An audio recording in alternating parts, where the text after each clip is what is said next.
அனைவருக்கும் வணக்கம். திருப்பாவை பாடல் 18.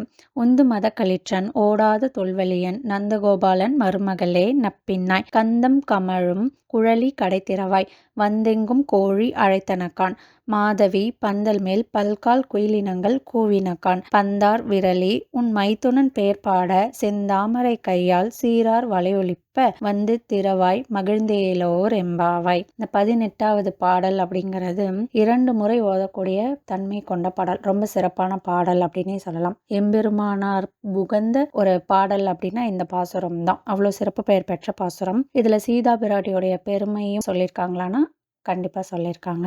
ஏன்னா சீதா பிராட்டி தனக்கு துன்பம் இழைத்தவர்களையுமே ராமபிரான்ட்ட என்ன சொல்லி பாதுகாப்பாங்கன்னா, இந்த உலகத்துல குற்றம் செய்யாதவர்கள் யார் தான் இருக்காங்க, அதனால மன்னித்து விடுங்க அப்படின்றத சொல்லியிருப்பாங்க. ஏன்னா அரக்கிகள் அவங்கள துன்பப்படுத்தும் போது ஹனுமன் கிட்ட சொல்லி அரக்கிகளுக்கும் எந்த துன்பமும் நிகழாமலும் பார்த்துப்பாங்க. அப்போ அவங்களுடைய உள்குணம் அப்படிங்கிறது இந்த பாடல்ல சொல்லப்பட்டிருக்கு. இப்போ பொருள் பார்க்கலாம். மத யானைக்கு எவ்வளோ வலிமை இருக்குன்னு நமக்கு தெரியும். அந்த மத யானையுடைய வலிமை பெற்றவரும் புறமுதுகிட்டு ஓடாத தன்மை கொண்டவர்கள் தான் இந்த நந்தகோபன் ஊரில் இருக்கக்கூடிய இந்த ஆயர் மக்கள் எல்லாமே. அப்பேற்பட்டவருக்கு மருமகளாக இருக்கக்கூடிய நப்பின்னையே, நீ எழுந்துக்க வேண்டிய நேரம் வந்துடுச்சு.